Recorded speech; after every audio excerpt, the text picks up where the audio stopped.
Olá, boa noite. Quarta-feira, dia de live aqui no meu Instagram, sempre com um convidado na área da saúde, do bem-estar. Estamos aqui já recebendo olá, vão entrando. Hoje nós vamos conversar sobre um dos grandes problemas que é relacionado à nossa saúde emocional, nossa saúde mental. Vamos conversar hoje sobre depressão e ansiedade.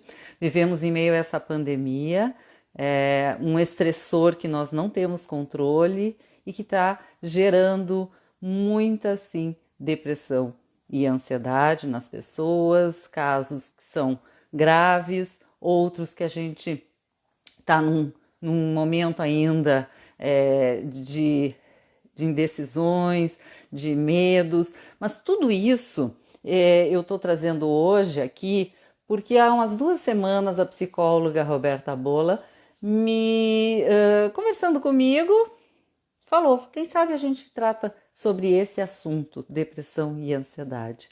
Eu acho que realmente é muito importante que a gente possa falar para que a gente possa ajudar, pode ser a si mesmo ou outras pessoas próximas que estejam com sinais, com sintomas de depressão e ansiedade. Por isso, esse é o nosso assunto de hoje.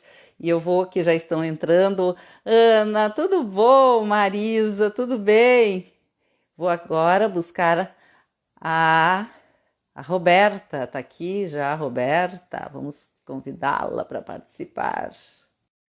Então, a psicóloga Roberta Bola, que tem formação em psicanálise, terapia cognitiva e que vai nos. Oi, tudo bom, Oi, Roberta?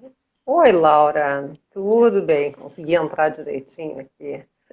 Oi, É, todo mundo. Já tô vendo, tem um monte de gente bacana aí, conhecida que entrou, que legal.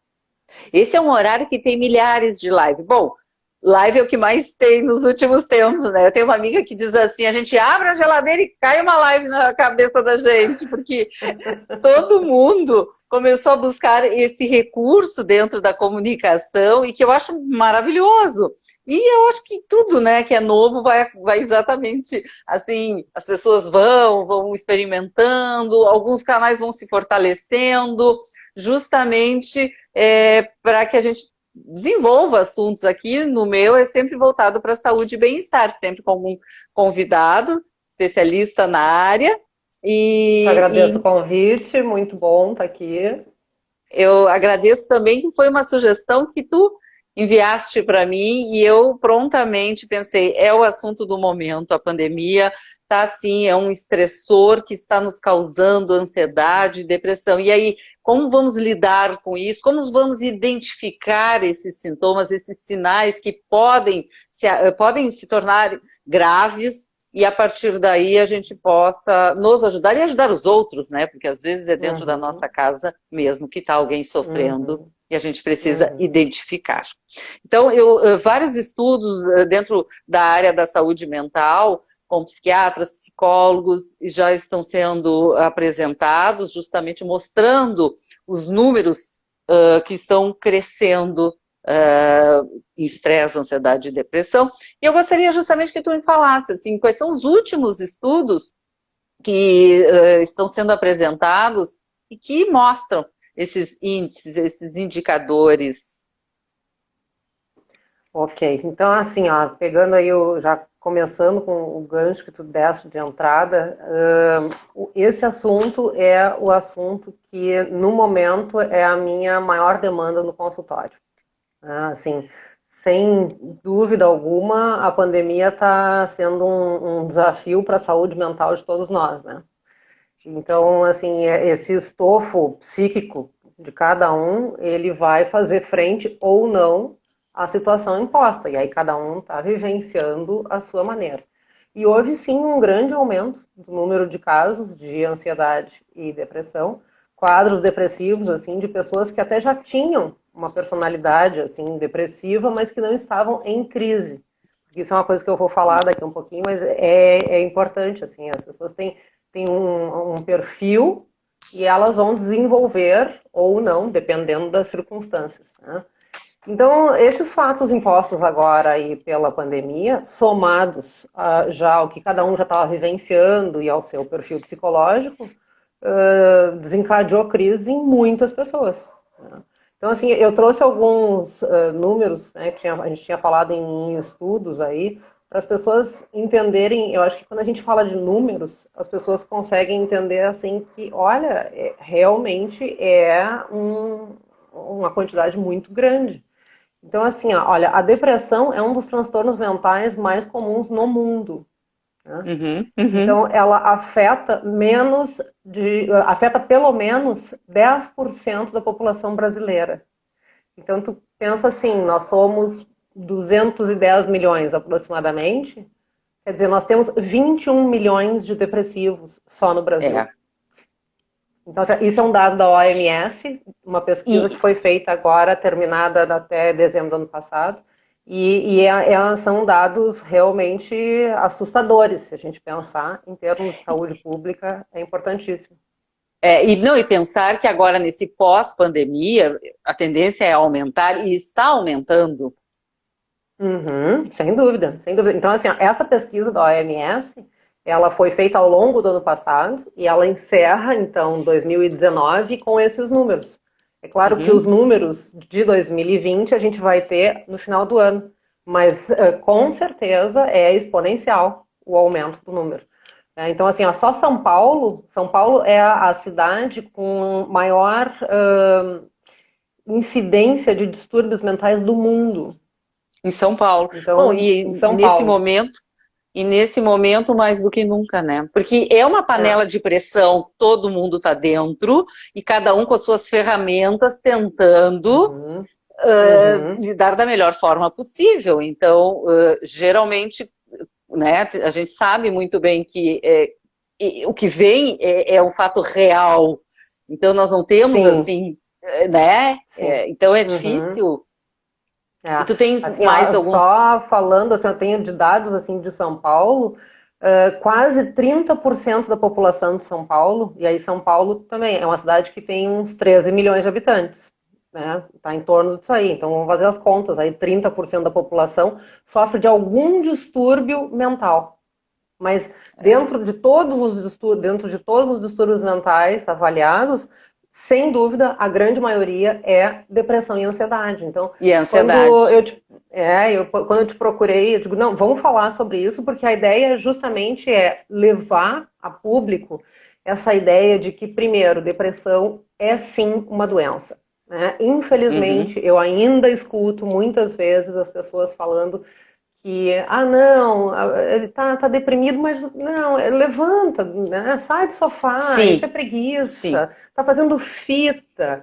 Não, não. Isso, as pessoas precisam entender que depressão, de fato, é uma doença que acomete muitas pessoas e é É, grave. algumas pessoas estão entrando e a gente vai conversando também com quem estiver participando, a Lu Vilela, que mora em São Paulo atualmente, deu um oi aqui, tem gente falando também na questão da menopausa, e Vou junto com falar. pandemia, tudo isso é uma Uhum. explosão, né? E eu estava falando da depressão, que justamente as pessoas acabam não levando muitas, né, a sério, dizendo, pá, imagina, sai daí, tentando dar aquela força, que é até pior, né? Uhum. Mas é interessante a gente saber a diferença entre a tristeza e a depressão, porque às vezes isso se confunde e as pessoas não têm ideia do que. Às vezes elas acham que elas estão com depressão, ou às vezes elas acham que estão apenas tristes. Então vamos deixar bem claro essas diferenças, assim, o que seria uma Ótimo. tristeza e o que Uhum. seria a depressão. Tá. Assim, ó, a tristeza é algo absolutamente normal, natural, e ela não indica nenhum transtorno mental, né? Assim, todos nós, em algum momento da vida, sentimos tristeza. A gente pode não gostar de sentir tristeza, não é um sentimento agradável de sentir, mas ele é um sentimento que faz parte da vida, isso é natural. Uhum. Então, assim, ela é uma emoção que ela é causada por uma situação determinada que nos magoa e é um mal-estar passageiro, né? Isso é tristeza. A depressão é o contrário. ela não é passageira. Ela vem, muitas vezes, em ondas, né, em crises. Ela, sim, é um transtorno psicológico. Ela é uma tristeza muito mais profunda e muito mais duradoura. E ela acaba se tornando uma situação crônica no indivíduo. Então, nós temos que entender o seguinte: a tristeza é um dos sintomas da depressão. Mas não significa que a pessoa que está triste está deprimida.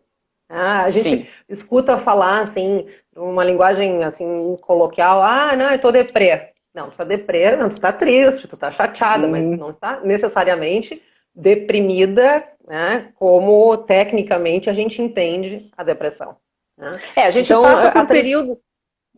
Então, a gente passa por períodos, às vezes, que tem, por exemplo, um luto, né, uma perda, seja qual for essa perda, mas que entramos, e é até necessário, né, para que a gente possa elaborar essa sem perda. dúvida. Então, e não tem como a gente só se somos maníacos, se ficarmos felizes dentro de algo muito triste.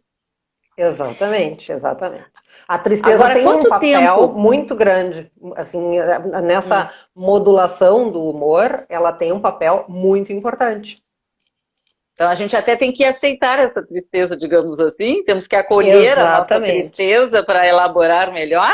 Sim, Seria isso? sim, tem, exatamente. Às vezes eu gosto muito de usar exemplos de filmes ou livros, situações, então eu gosto de mencionar para os meus pacientes aquele filme que quem já assistiu é o Divertidamente, Não que assisti.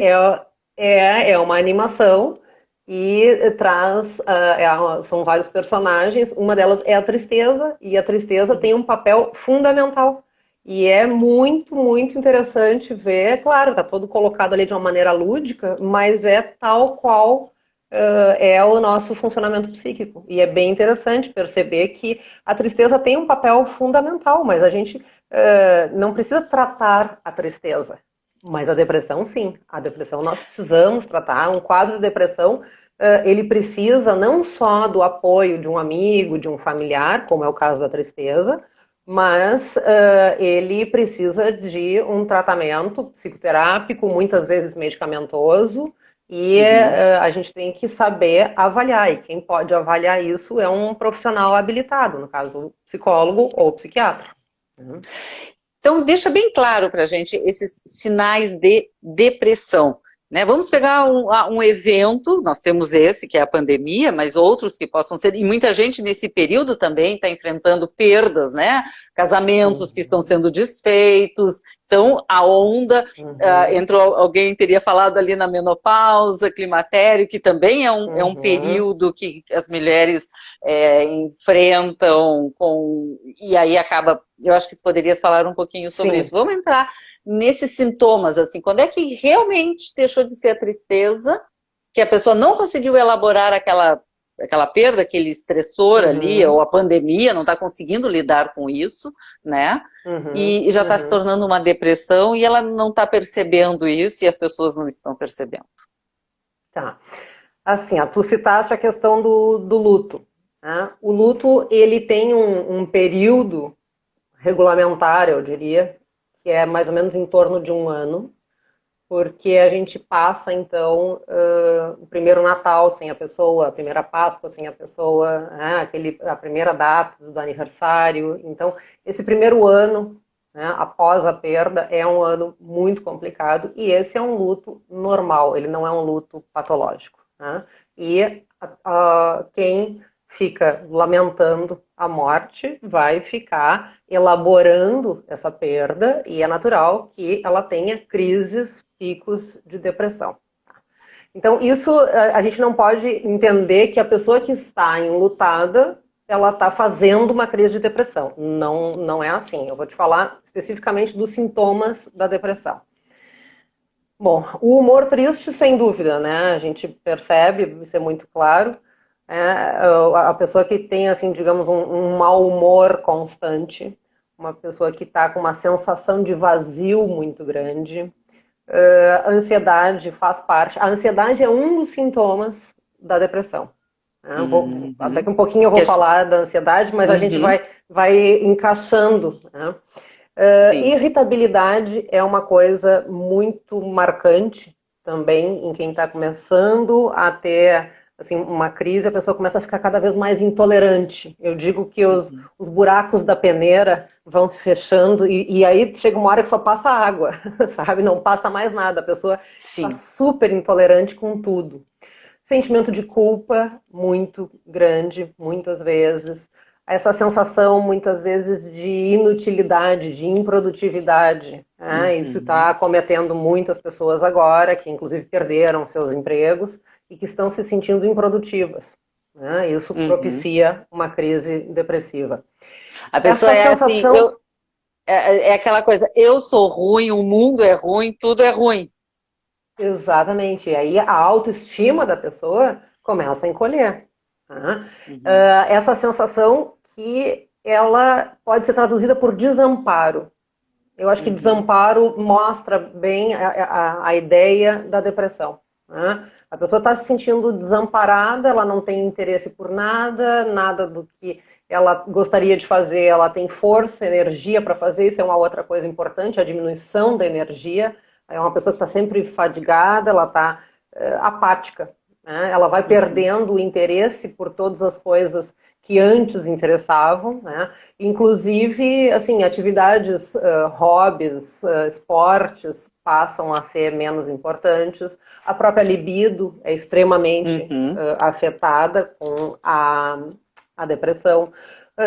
Mas o sono, eu diria que o sono e o apetite são os dois sinais assim que tocam alto na É. grande maioria das pessoas, porque tem pessoas que começam a dormir assim 10, 12, 14 horas por dia.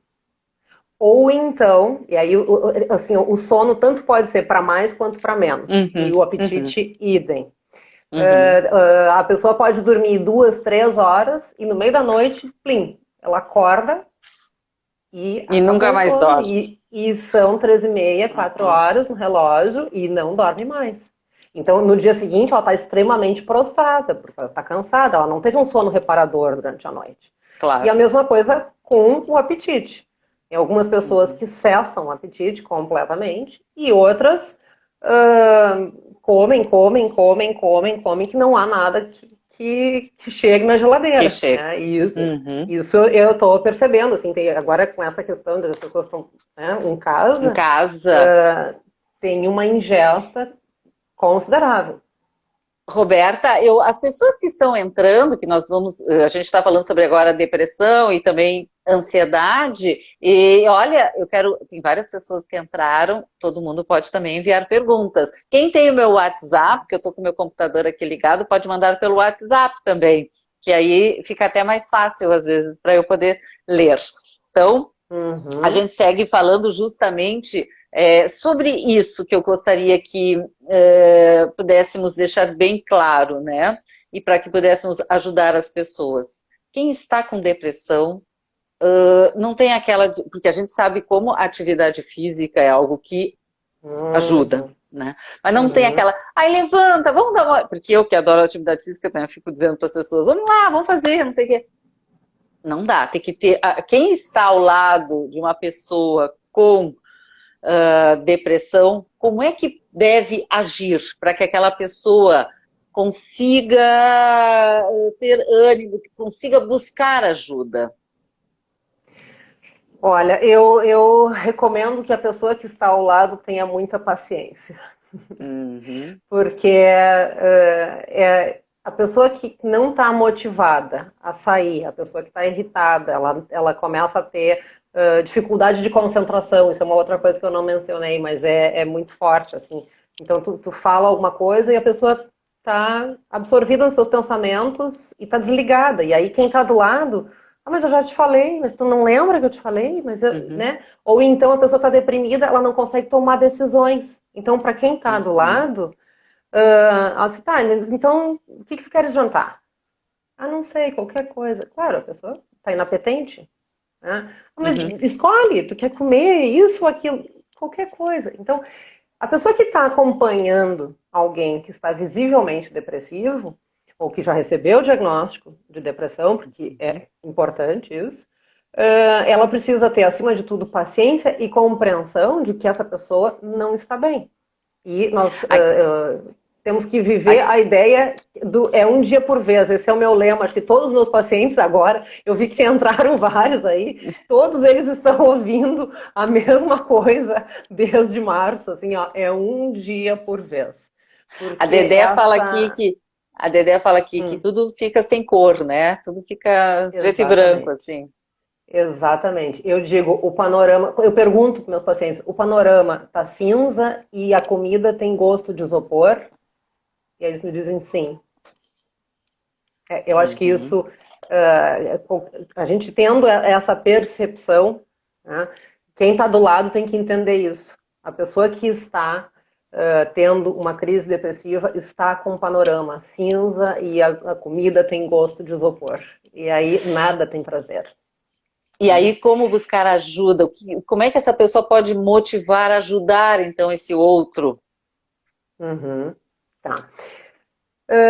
Eu posso falar só um pouquinho das causas, porque aí a gente vai encaixar. Sim. Isso é importante, claro, a causa, porque eu até queria te perguntar isso, se tem algum fator genético na depressão. Isso, eu queria chegar lá, porque aí assim, eu acho que a gente entendendo as causas, depois a gente consegue organizar um pouco ali adiante como é que a gente vai tratar. Então, assim, ó, sobre causas, e aí, se nós temos várias mulheres, eu tô vendo aí várias mulheres nos assistindo, eu vou dizer, gurias, nós temos muito mais chance de depressão e ansiedade que os homens. Então, assim, uma das causas é o gênero feminino. A depressão acomete muito mais mulheres do que homens. Por que? É hormonal, será? Tem também um fator hormonal, né? Tanto é que as causas endocrinológicas são listadas como um dos pontos que ajudam. E aí a gente fala sobre a menopausa, né? Endócrino, são hormônios. Então, a menopausa, o pós-parto, né, a chamada depressão pós-parto é bem frequente, alterações do hipotálamo, da hipófise, da glândula adrenal, então a própria TPM, né, que a gente tem essa flutuação hormonal, então a causa endócrino, ela é uma. E a mulher está muito mais propensa a ter toda essa variação, obviamente, que os homens. O fator genético é muito importante. Então, se eu tenho aí o pai ou a mãe que já tem esse traço na sua família, a chance também é muito grande. Isso acaba propiciando. Né? Então, também existe um fator genético. Algumas medicações, inclusive, podem causar quadros de depressão. Isso é importante. Tem medicamentos, por exemplo, medicamentos para doença de Parkinson, tá? Medicamentos anticonvulsivantes, benzodiazepínicos, corticoides, remédios usados para hipertensão, são os beta-bloqueadores. Eles podem ajudar a desenvolver um quadro de depressão. Nota, eu não estou falando que medicamentos para hipertensão causam. Eu estou dizendo que podem ajudar como gatilho a disparar isso. Né? Então, assim, a depressão ela é basicamente uma doença multifatorial. A gente já falou aí, assim, uma combinação de fatores genéticos, biológicos, ambientais e psicológicos. A maneira como a pessoa, e aí dentro dos psicológicos, assim, a maneira como a pessoa percebe o mundo.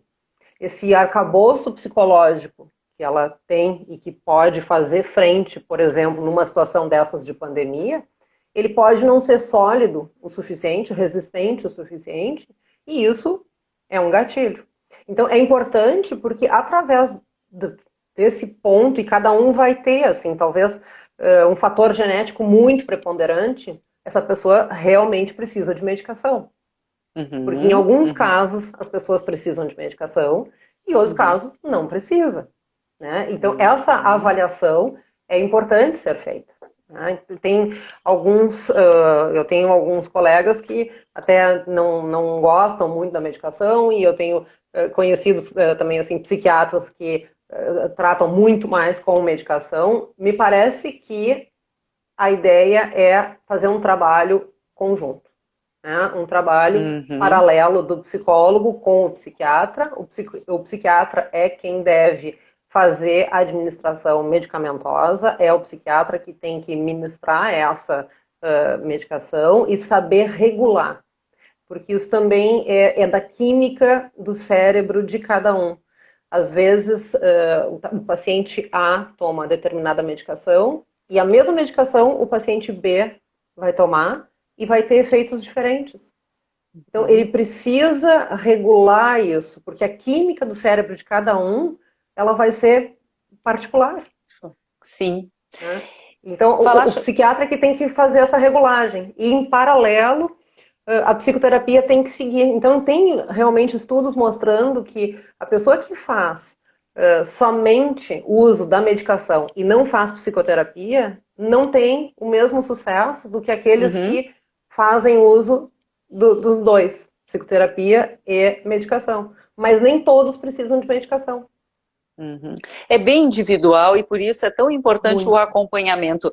A resistência, eu até tenho um estudo feito agora, apresentado, acho que foi no Rio, na Universidade do Rio, em que mostrava a cada 10 pessoas com depressão, 3 eram resistentes à medicação, então, ou ao tratamento, seja com ou sem medicação. Então é importante a pessoa entender que é uma doença, como se fosse diabetes, como se fosse qualquer outra doença, né? Que as pessoas vão lá e fazem o tratamento, porque tem um problema no coração, tem um problema... Não, é um problema e ainda é visto assim como vergonha por algumas pessoas, né? E que tem que perder isso, é tão importante, vai ser tão bom para todo mundo, não é mesmo? Deixa eu só te perguntar ali, tu falaste no perfil psicológico de cada pessoa, né? Que vai ter ou não. Por exemplo, já na infância, já se mostra isso, alguém que possa ter essa tendência de depressão, ou tem crianças e adolescentes com depressão? Sim, sim. Sabe que cada vez mais a gente vê casos. Eu até não posso falar de infância porque eu atendo adolescentes e adultos, né? Mas tem colegas que colocam, e a gente vê isso na literatura, que cada vez mais aparecem casos de depressão infantil. Na adolescência, eu te digo que, infelizmente, os jovens são o maior grupo de risco para suicídio. E isso é sério, os pais devem ficar alertas, e isso que a gente estava falando agora, um pouco, assim, os sintomas.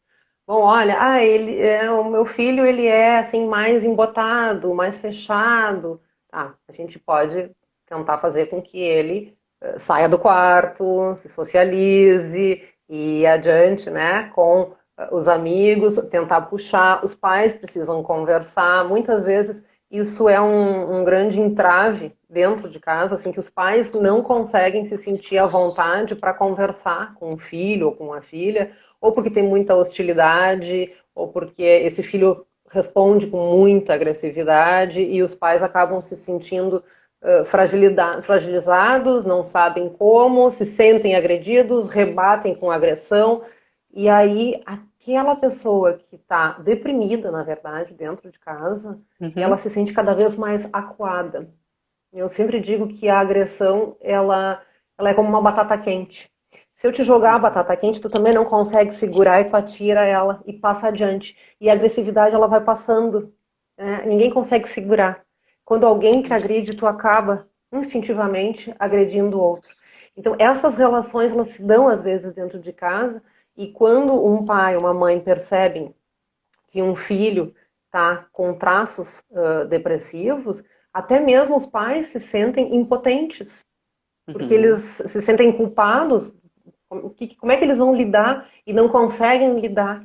Então, tem que procurar um profissional, e eu consigo dizer sempre, 100%, tem que ser um profissional habilitado para trabalhar com depressão e ansiedade.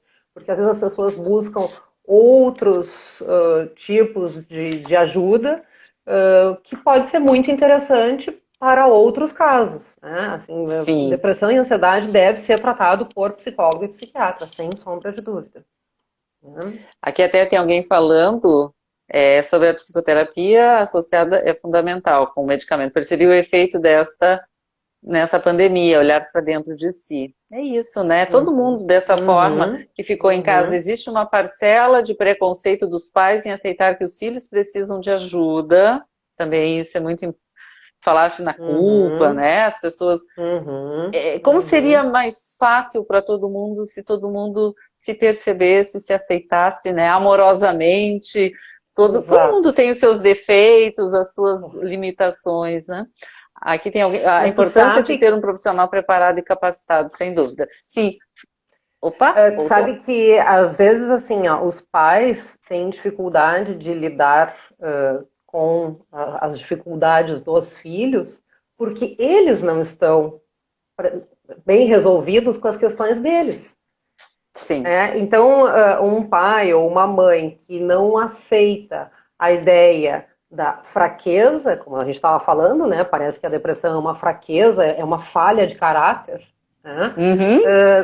Quando um pai ou uma mãe percebe isso num filho, isso causa muitas vezes uma revolta com o filho, que na verdade está doente. E o filho doente deve ser acompanhado. A gente tem que estar muito presente. Então, eu percebo que tem muitas pessoas que têm dificuldade de aceitar a medicação. E aí nem falo dos filhos, para si.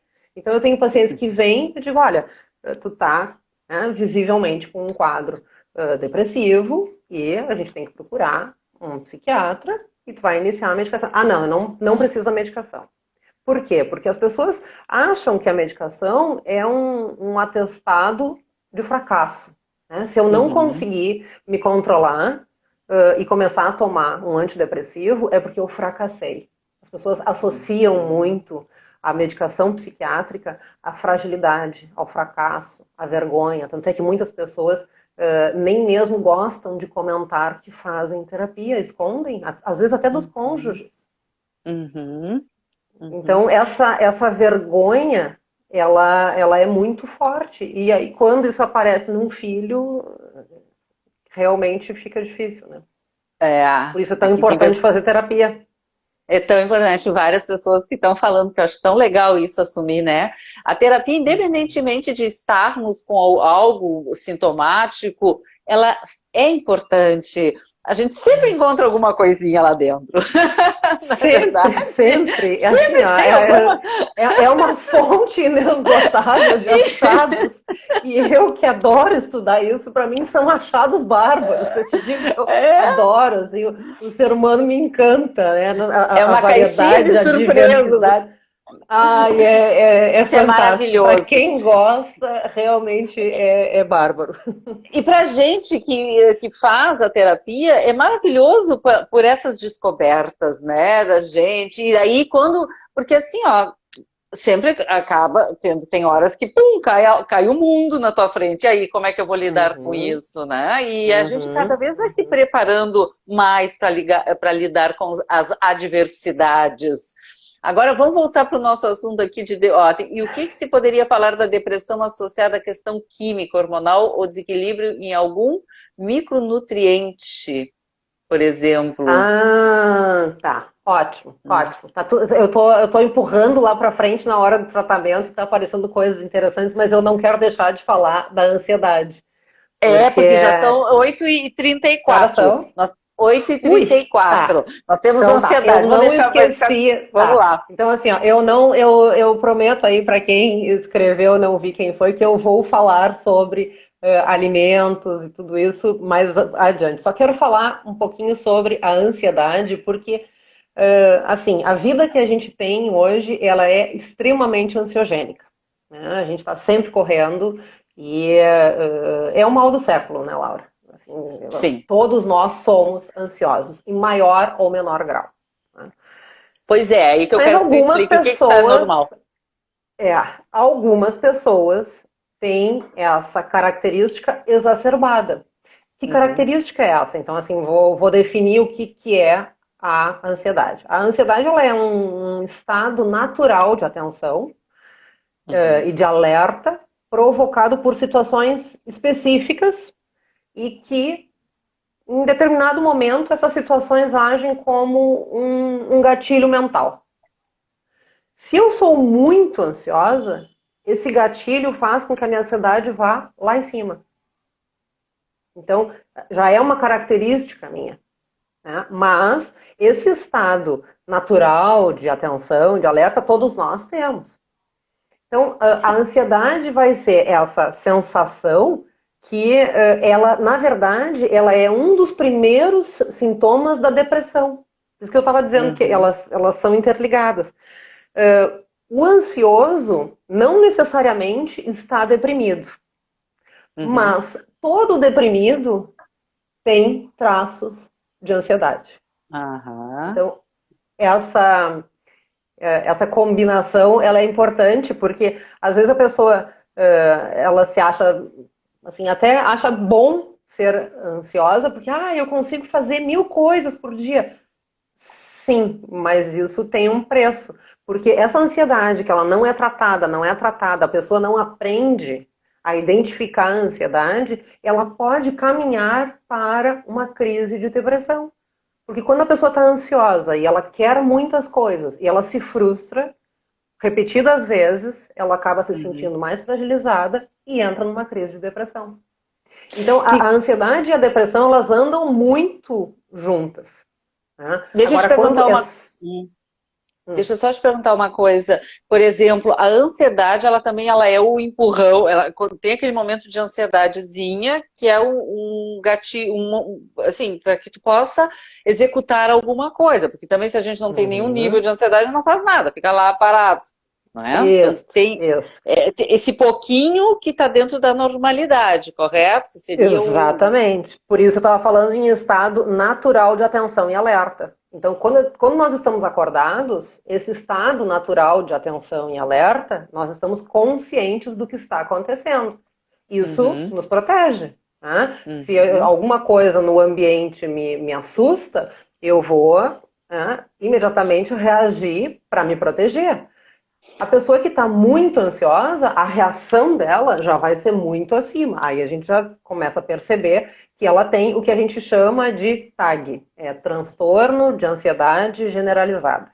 Né? Certo. Então, assim, aí junto com a ansiedade já não é mais só ansiedade, porque essa ansiedadezinha normal aí, cotidiana, que tu estava trazendo, todos nós temos. Agora, angústia, medo de situações futuras, assim, as pré-ocupações, né? Assim, eu estou preocupada. Olha a origem como é que a gente escreve essa palavra? Eu estou pré-ocupada. Né? Eu estou ocupada antes da hora com um determinado assunto. Então, a pessoa que está muito ansiosa, ela está excessivamente medrosa do que poderá vir a acontecer. Ela já está sofrendo de uma angústia muito grande, com medo desse acontecimento futuro. E aí isso começa a ficar patológico quando isso começa a atrapalhar a rotina da pessoa. Ela tem medo de fazer uma atividade. Sim, antes só de tu falar desse sintoma, eu achei interessante, a Beatriz colocou ali também pânico, né? Passou ali, aqui atrás, o pânico. A crise de ansiedade, por exemplo, quando ela tem um pico, ela também, falaste na depressão, mas ela pode também ter a síndrome do pânico quando ela está no pico da ansiedade?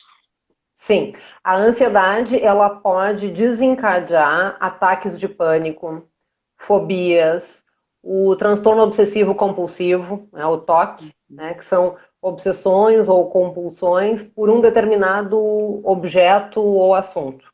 Né? Isso tudo pode ser, digamos, resultado de um alto nível de ansiedade. Então, a ansiedade, ela pode ir aumentando, aumentando, aumentando e acabar gerando isso. Por isso, a gente deve tratar. Por isso, a gente deve aprender a identificar. Então, essa ideia de que a ansiedade não tratada leva à depressão é importante, né? Porque a gente tem que saber que se a depressão é uma doença e as fobias são doenças ou transtornos como o obsessivo compulsivo, a gente tem que tratar. A gente não pode simplesmente estar ansioso e não saber como lidar. Né? Então, vamos falar sobre como lidar com isso aí. Né? Agora, trazendo um pouco a questão de números de novo, assim, a gente falava sobre estudos antes, junto com esse levantamento que eu fiz para trazer para vocês, eu estava vendo o seguinte, ó, 20% das mulheres no mundo terão crises de ansiedade. 20% das mulheres no mundo. Ao passo que os homens é só 8%. Ou seja, nós somos quase 3 vezes mais ansiosas que os homens. É porque a gente tem também 1000 coisas para fazer, né? Então, assim, a diferença mas nós assumimos isso também, né? Aí que tá o detalhe. Então a gente tem que perceber isso. Muitas coisas, exatamente. Então, assim, essa ansiedade muito forte nas mulheres, ela também vem muito por uma forma de agir. A gente precisa aprender a se perceber, a dar limites para as coisas, a conseguir aprender a dizer não para algumas coisas, a sentir que a crise de ansiedade está chegando, eu vou parar com tudo. Eu tô começando a ficar muito agitada. Não adianta, porque tu tá agitada, resolver fazer faxina na casa. Não, se tu tá agitada, te atira no sofá, pega um filme, vai pegar um livro. Eu não tenho vontade de fazer nada. Então não faz. Mas vai pro cantinho força. Isso, vai pro cantinho pensar. Mas não te força a fazer algo que vai demandar uma energia psíquica muito grande. Só que as mulheres têm isso, assim, a gente trabalha fora de casa, e a gente chega em casa e quer arrumar a casa, e aí tem os filhos, aí tem a comida, e aí tem a roupa, e tem isso, e tem aquilo, e o que vai fazer amanhã, e nós vivemos no futuro. E o que é a ansiedade, se não essa preocupação? Né? Então, é muito forte isso. Tem uma pesquisa que foi feita aqui no Brasil mesmo, com mais de 5.000 pessoas nas principais capitais brasileiras. 20% da população geral, homem e mulher, 20% sofre com um transtorno de ansiedade. É muita gente. E tem um prejuízo. Desculpa, eu te interrompi. Sem contar, eu ia dizer que esse é um prejuízo muito grande para a nossa saúde, né? Sem dúvida, mas assim, sem contar que ainda tem uma outra associação da ansiedade, que é com o abuso de substâncias químicas associado, é o cruzado. Então, assim, entre os indivíduos com o TAG, o transtorno de ansiedade generalizada, 20% das pessoas desenvolve problemas com álcool. Então, e agora percebe que é um assunto... Na pandemia, a gente sabe do consumo maior de álcool, né, de drogas, porque realmente as pessoas buscam alternativas que sejam mais fáceis, né, ou para elas nesse sentido. Exatamente. Então, assim, não é um assunto qualquer, porque se a gente não trata, olha tudo que pode acontecer, olha o que a gente já citou aí, assim, ataques de pânico, fobias, toque, depressão, abuso de substâncias químicas, entre elas o álcool. É muito sério. As pessoas devem procurar ajuda. Né? E aí, assim, quando é que eu sei que eu de fato tenho uma ansiedade que já começa a ficar além dos níveis, né? Que é patológico. Tem algumas coisas que a gente tem que ver que é assim. Ela deve ser constante e duradoura, e quando eu digo constante e duradoura é assim. Eu já sou ansiosa há no mínimo 6 meses. Aí a pessoa me diz, já faz mais de 2 anos que eu estou tendo crises. Já está atrasada. Já deveria ter consultado um profissional habilitado, porque isso passa a fazer parte do modus operandi da pessoa, da maneira como ela se coloca perante a vida, e isso só vai agravando e debilitando, e cada vez mais as crises ficam intensas, até chegar no ponto de atrapalhar a vida do sujeito. E atrapalha de que forma? Ela começa então a ter crises como taquicardia, falta de ar, problema digestivo, tontura, sudorese, dor de cabeça, Uhum. tensão, a sensação de que ela está no limite, e aí tem muitas pessoas que começam a ter um aumento muito grande da pressão arterial, formigamento nos membros, isso é uma coisa importante, porque muitas pessoas que estão tendo crises de ansiedade, elas acabam dando entrada na emergência com a certeza de que elas estão infartando, porque são Sim. sintomas muito semelhantes. Então, isso Hum. precisa ser avaliado por profissionais que têm conhecimento do assunto. Por exemplo, voltando para as questões de sintomas, né? E de causas. A ansiedade, tu falaste, ela pode ser a causa de uma depressão. O que pode causar a ansiedade? Toda essa carga e essa forma que a pessoa tem de lidar com as pressões externas. E isso vem desde a formação, desde a infância, pessoas que são muito cobradas, que se exigem muito, que são muito preocupadas inclusive com o julgamento dos outros. Então, existe toda uma formação, como a mesma coisa que a gente fala ali atrás sobre a depressão, né, que é uma combinação de fatores genéticos, hormonais. A ansiedade, ela também é a soma de fatores. Né? Eu Tem estou umas preocupada com o perguntas. tempo, eu estou querendo falar, porque como já são 10 para as 9, eu estou preocupada com o nosso tempo, eu estou querendo responder uma pergunta muito interessante que Aquela falaram anterior, ali né? sobre da alimentação, né? Tá, e alguma até as pessoas têm perguntado, uma só rapidinho pergunta, mas pode ter o infarto quando tem todos os sintomas de infarto? Tá perguntando aqui. Isso é difícil e eu acho que se a pessoa está suspeitando de que realmente ela está tendo um infarto, busque um pronto A atendimento. emergência. Uhum. Ficar em casa achando que é simplesmente uma crise de ansiedade, se a pessoa nunca teve, ela tem que buscar um pronto atendimento, não tenho dúvidas. Agora, se a pessoa já está habituada, já sabe, já conhece, e por isso é importante fazer a terapia, porque a pessoa com autoconhecimento, ela vai entendendo como é que a crise está chegando, o que disparou aquele gatilho. Muitas vezes a pessoa já sabe assim, ó, hoje eu sei que é um dia pesado, a chance de eu ter uma crise é considerável. Então, assim, a pessoa começa a lidar com os eventos da sua vida de uma maneira que ela controla e aceita aquele mal-estar, porque tem muito isso, a pessoa precisa aceitar este mal-estar como algo que Uhum. realmente faz parte da personalidade dela. Uhum. Fala ali, respirar é fundamental, sem dúvida, a respiração, a meditação ajuda. Respiração, meditação, sem sombra de dúvida, atividade física, né? A atividade física, ela produz neurotransmissores que ajudam, né? São os neurotransmissores do bem, né? A noradrenalina, a ocitocina, a serotonina, a endorfina, tudo isso. É. O sol, a gente falava há pouco sobre o sol, né? Assim, Uhum. é muito importante, especialmente agora no inverno, existe até um transtorno de depressão que chama sazonal, que é pela Uhum. falta do sol.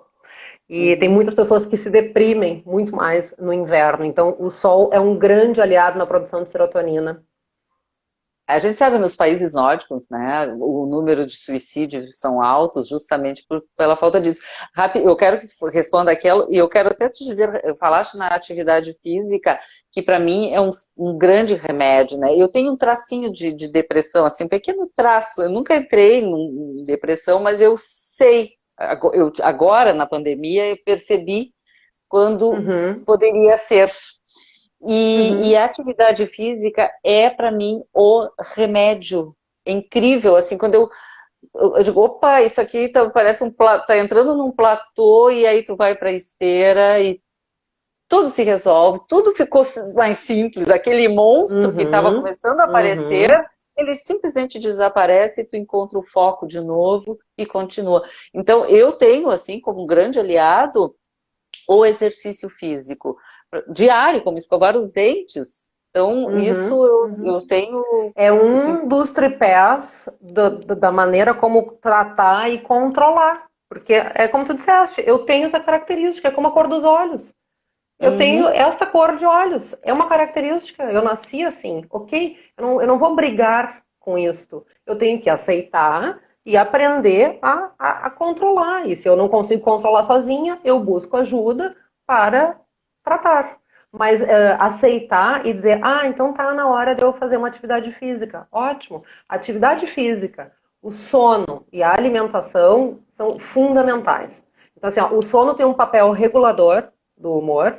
A gente tem que cuidar para que a gente realmente tenha A gente precisa se reeducar. Essa questão da gente ficar com telas, com muito estímulo de luz até tarde, isso é um tiro no pé para quem tem um perfil mais ansioso. E a alimentação, aí eu queria chegar naquela pergunta lá, porque eu me lembrei muito na live da semana passada do professor Alessandro. Ele falava sobre alimentação, ele falou sobre as boas bactérias que vivem no intestino. E aí, quando eu assisti, eu lembrei, eu disse, isso aí eu quero falar na minha live, que é o seguinte: cérebro e intestino estão intimamente ligados. Estão, inclusive, ligados através do nervo vago. Então, aquilo que nós comemos, que depois vai para o intestino, vai influenciar enormemente no nosso humor. Então, o maior exemplo disso é aquela barra de chocolate na TPM. Todas as mulheres já entenderam agora o que eu quis dizer. Quando a gente come alguma coisa que é muito prazerosa, todo esse processo químico que se dá dentro de nós afeta o nosso humor. Então, a boa alimentação, essas boas bactérias que o professor Alessandro falava, ajudam muito a combater a depressão. Então, isso é importante. Então, identificar esses pensamentos e poder combater eles, a gente aprende a fazer na terapia. Mas essa reeducação alimentar, do sono, das atividades físicas, isso é básico para todos nós. E isso é muito importante. Agora, essa reeducação que se tem, é o grande ganho da psicoterapia, é aprender, de certa forma, desafiar os pensamentos negativos. Então, quando a pessoa chega e me diz, eu não consigo, porque o pessimista quase sempre tem um tom depressivo. Então, quando a pessoa vem e diz, eu não consigo, não, só um pouquinho. Essa frase eu não aceito. Quem faz terapia aí comigo, eu já vou olhar aqui, porque vários com certeza já ouviram.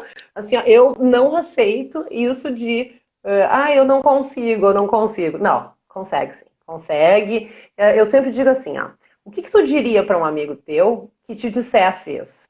Que dissesse, eu não consigo isso. Vai lá e tenta. Não boicota a tua chance de fazer.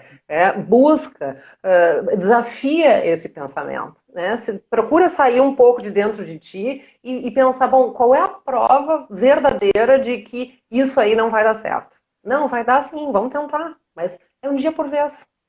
Esse conjunto bem administrado, físico, psicológico, espiritual, a gente não vai ter tempo de falar, mas isso também é uma coisa muito importante para o bem-estar.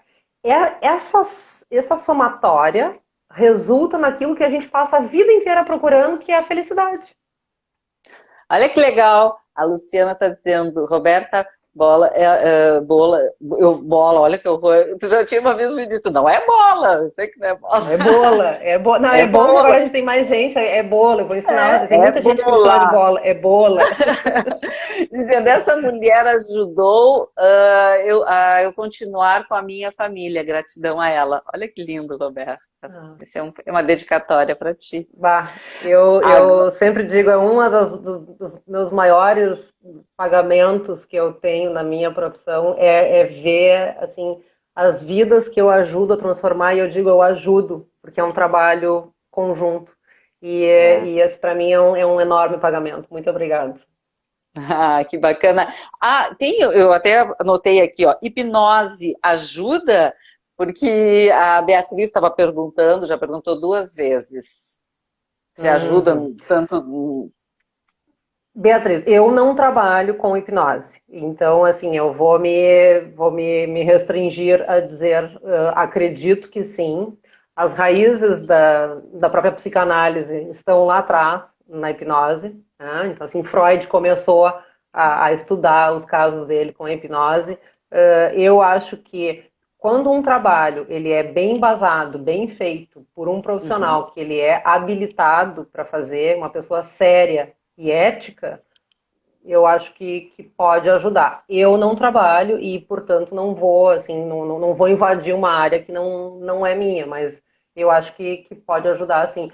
E eu percebo que algumas pessoas se beneficiam e outras não. Então, não sei, mas eu particularmente não trabalho com hipnose.